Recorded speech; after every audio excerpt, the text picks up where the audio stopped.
You're so entertaining. Oh, we're back out. Okay, Victoria Wyndham. Well, she was certainly the leader of that show, and it was easy to follow her and easy to want to behave, because she was very well behaved in the, you know, she was always on time, she was always professional, she always took care of everyone, so it made it easy for everybody else to follow that example, and that's a nice thing to have. Jensen Buchanan. Well, Jensen is now my sister. That's a pretty great thing. That could have been really hard. She could have made that really difficult, and she didn't. It was seamless. It was seamless for she and Tom and I, and we all had a great time together. It was like we really had been there all of those years together, you know. So I loved it. Mark Pinter. Well, see, now I think my idea of Mark Pinter is colored by my other work, by my other knowledge of him, because I know him so much as Colleen's husband. But he's really professional and much more silly in real life than he lets on in his incredible, like, together performances. He has a real silly side. You don't get to see that. You should get to see it because it's good. Now, is there anything that you took from Another World that you now use in your current work? What did you learn from working there that you brought with you? Oh my goodness! Everything I do now, I learned at Another World. When you're on set that much, it's easy to understand what the camera angles are and what's happening. You are at a soap opera so many hours of the day, and there's a lot of time that you're working, but there's a lot of other time to spend too. And the people at Another World were really wonderful to me and allowed me the freedom to go and watch all those things. So they would let me sit in the edit, and they would let me sit in the music, and they would let me sit in all kinds of places. So I pretty much everything I feel like I do now is influenced by that time. But I think that time makes me more patient with the actors, because I understand what it's, I know what it's like to have 30 or 40 pages of dialogue when you were the last person up the night before and you worked till 9:30 and you had 40 pages the day before.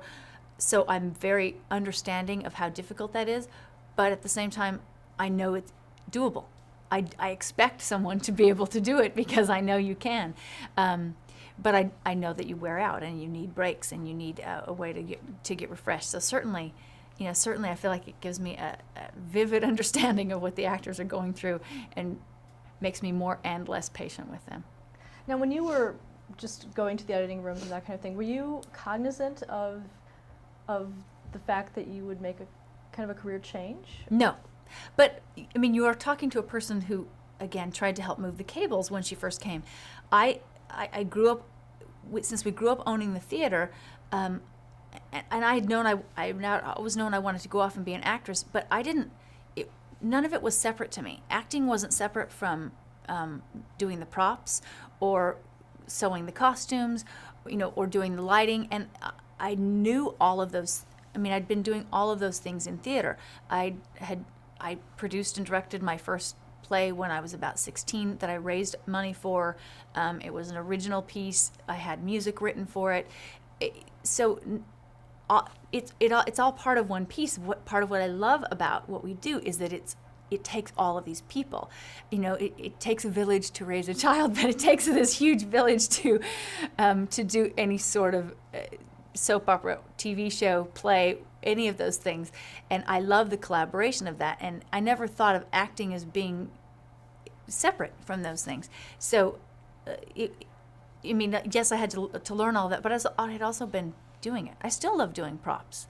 That's still fun to me today. Were you different than the other actors on set that you would do these things? Were you getting comments on that? But I don't know that it was any different. A lot of actors are interested in all those other kinds of things because a lot of actors have done community theater, and they've also had to help. I mean, almost everybody who went to college had to take a set design course even to graduate, in their acting. So I think a lot of actors have a pretty vast knowledge of a lot of the rest of it. Not so much knowledge. I just like it. And not so much knowledge, but that you would stay and do these other things when you didn't have to. No, I don't think a lot of actors stay, stay and sit in the music and listen to how the music is put on. I mean, I couldn't go sit in a session of Pro Tools right now and absolutely run it myself and know every keystroke, but I definitely am well versed enough in Pro Tools to know exactly, I could put the music on a show, and I like knowing that, and I like understanding how it works, because every part of it's so important. In 1987, you joined the cast of All My Children. How did that come about for you? When I left Another World, I didn't know. I was so tired. I didn't know how long it would be till I acted again, and I also got a divorce right after I left. So I moved back to Cedar City to live with my parents, and I thought for a while I wouldn't act. I'd been acting since I was 2, and I thought, well, I'll just take a break and see if I want to do something else. I don't even know anything. I've never done anything else, so I don't know. I mean, maybe I really have a love of science, or maybe I really have a love of baseball. But I honestly didn't know if I liked anything else. My parents were very, very poor. We did not have a phone in our house, and so I was in town in Cedar City, and I went to the gas station one day and said, somebody's trying to get a hold of you from California, some agent person from California. And I said, oh, and I didn't pay any attention. And then, a week later I went to McDonald's, and the people at McDonald's said, somebody in California is trying to get a hold of you. And after about 4 times of someone in town telling me that someone was trying to get hold of me, I called my old agent, who was indeed calling random businesses in Cedar City, seeing if anyone knew where I was and trying to track me down. And so I called her from the payphone at Kmart, and she said, All My Children has called and they would like you to come audition for them, but you need to be there tomorrow. And I said, okay. So she gave me the sides. I wrote them. I ran into Kmart and got a pencil and some paper. I wrote them down over the phone because I didn't have another way to get them, because that was before faxes. I wrote them down on the phone. I drove to Vegas that night and flew in on the red eye to get here to audition. Again, not really having very much knowledge of the role, except what I had scribbled down on this piece of paper. So I had my handwritten script, and I came in and auditioned that day. And I didn't really expect very much to come out of it, because it wasn't where my head was or what I was thinking about. I was just trying to get my brothers to Little League in Cedar City. And talk about your character. Well, I mean, All My Children was doing a very daring thing at the time, and they were going to do this 6-month role, which was part of the reason when they offered me the job. Part of the reason that I took it was that it was only going to be 6 months, because I'd gotten so worn out the time before. I thought, 6 months, that's great. Of course, I can do 6 months. They were going to do this very daring thing and bring on a character and have her have AIDS, and then after about 3 months, they liked it so well they decided to keep her, and they asked me to stay for another 3 months, and then another 3 months, and then after that they asked me to stay for 3 years. We'll talk about that AIDS storyline. First of all, just to put it into context, what was the status of AIDS at that time in 1987? Well, people were still terrified of AIDS then. Lots of people didn't really even know what it was. We just dealt with Rock Hudson not that long before that, but it was still difficult. It was still incredibly difficult to get any information, especially accurate information. I know that when we were doing the show, we had a main medical advisor, and then a man with AIDS who was also advising us on the story as we went. It was so hard to get information that we sometimes had to double and triple check, because we would get misinformation. So in trying to put out accurate information, it was that hard then to find out what was really, what was really happening, or what was true or what wasn't true. And when all my children decided to keep Cindy around for all that time, it was pretty great because the life expectancy of people then was 2 to 3 years. And that's how long we told that story, in about 2.5 years. So it was a very sort of realistic view of what someone's life might be if that were to happen to them then. Describe the character of Cindy Parker. Cindy Parker was very poor and had been married to a man who was an illegal intravenous drug user. And he had gotten AIDS. But no one knew, because he died of a drug overdose. No one knew that he had AIDS, including Cindy. And so she came to town, and after she'd been there for a while, she was a hairdresser, and after she'd been there for a while, then she found out that she had AIDS. Now, was she initially slated as a love interest for Stuart Chandler? No, that came along, at least not to my knowledge. Now, see, of course, I wasn't in on story meetings, so I don't know that for sure. But no, when I came, she was just going to... because she was only supposed to be there 3 to 6 months. I mean, I really think in the beginning they were just going to try to deal with what this current issue was and make people aware of it at all. What they did so beautifully was make people aware not just of the disease, but make them aware in a way that brought it into their lives, into their homes. This is happening to people who have children. This is happening to people who could live next door to you, and this is happening to people who have loves. And you need to think about it that way. That whoever this is happening to, they have lives. They have real lives, and they have lives that go on, and they have to deal with whatever's happening to them. And when you tell a story like that for 3 years, a lot of things happened to Cindy aside from having AIDS. And that's what we got to see, was that it wasn't just she got AIDS one day and then everything in her life changed. She got AIDS one day, and then while she was still alive, she had to deal with all the other things that happened in her life, like falling in love. Do you fall in love while you're sick? Maybe you do. If you meet the right person, then you do. So it was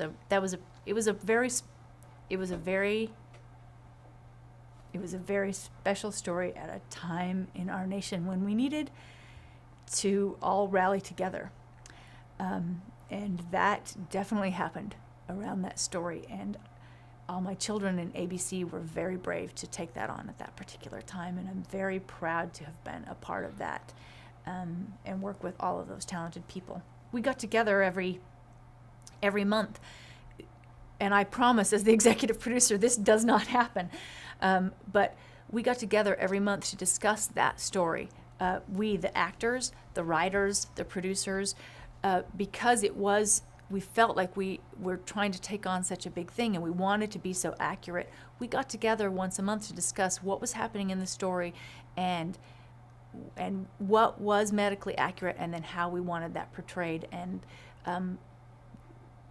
that's a lot of care for someone to devote. Who led those meetings? Agnes And Nixon. who was she? Yeah, and who was the head writer at the time. And so that's like I said, that just doesn't happen. Actors aren't allowed to usually to be part of that sort of process. We weren't getting to tell them what the story was. They just wanted us to understand the gravity with which they took this sort of mission they had taken on. And I know from the letters I got, which were literally thousands, that it was helpful at a time when everyone needed a way to be able to let that issue be part of their life. All my children in ABC accomplished that, because I got thousands of letters of people saying, I just found out my uncle has AIDS. I just found out my son has AIDS. I just found out my mother has AIDS. I wouldn't have been able to deal with it, but I had watched you guys deal with it, and now I can. Or I learned all about it, and now I'll let my son play with the kid at school. That's a big deal. They took on a lot and handled it incredibly well. Did you get any negative reaction? if we did, I was so protected from it that I don't know. I'm sure there was some, you know, but being my naive little self, no, I don't remember that. I don't remember that at all. I don't remember any. Isn't that interesting? But see, that goes to the credit of ABC and how they handled that story. They handled Cindy in such a beautiful way. It would have been hard for you to hate her, even if at that time that was a difficult issue for her, for you in your life. If dealing with AIDS was hard for you, it would have been hard to hate Cindy, because they handled her so well. They were very wise about the choices they made for her. Did you find playing her very heavy or a burden at all? Yes, it was. I mean, it was wonderful. It was a wonderful kind of burden to have. Like carrying a child is a wonderful burden to have. But yes, because I think we all felt such a profound responsibility to make sure we were accurate to the medical issues and then accurate to the social and emotional issues. And you won an Emmy for that role in 1988. I did. Were you a little bit better prepared for that one? I wasn't any better prepared about giving a speech. I wasn't better prepared for. But I was more emotionally prepared, because when I won the first one, I just had no idea that it would be very meaningful to me later on, because it happened so quickly. And like I said, it had never occurred to me that that was a possibility, that I might ever be able to win an Emmy. So when I was nominated for the second one, I mean, having had that behind you, it lets you know what it will mean later on. I mean, you understand what a big deal it is for your peers to take the time to even recognize you at all. So I was better prepared emotionally, but I had not gotten a speech ready. Just you had done I had a dream. That's why. See, I had a dream that Robin Madsen won the night before, and so I didn't need to get a speech ready, because I absolutely knew that she was going to win, because the dream was so specific. And so I was like really relieved, because I knew she was going to win. I knew what she was going to say. And so I hadn't gotten anything ready. I even congratulated her before and told her I'd had a dream that she was going to win. Did she say anything to you afterwards? I don't remember that. I don't remember, but I was positive she was going to, so I wasn't ready. I'm sure there's people I forgot to thank because of that. As on Another World, you then began playing twins once again on All My Children. And that was certainly something that we hadn't planned on either. It was a hard thing, because here we told this great story, and we wanted to be so true to the story, but Cindy had become very popular. So, you know, as those producer kind of people tend to do, they didn't want to lose. They didn't want to lose the actress. See, they didn't want to lose me. So they asked me if I would play twins and stay. And how were you introduced in the storyline? You know what? I don't remember how Karen came in. I honestly don't remember how she came. I think she just showed up. She was kind of wild, because of course you wouldn't want to have two twins that were the same. Okay. And then you left the series? And then I left. Why? Certainly at this time it wasn't out of exhaustion.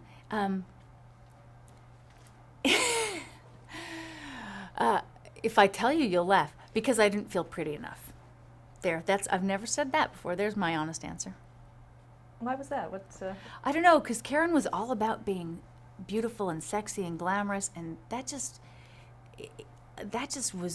was more work than anything I'd ever done. That was way too much work to try to live up to being that.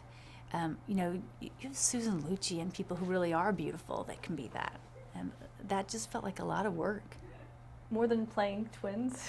Yeah, being beautiful is really hard. See, for some people, being beautiful, easy. For Crystal Chappelle, being beautiful, just, you know, she just wakes up that way. And for some of us, it's a lot of work. But then in 2000 and 2001, you did come back, back as Cindy, actually, on the show. Well, I've gotten to come back a couple of times.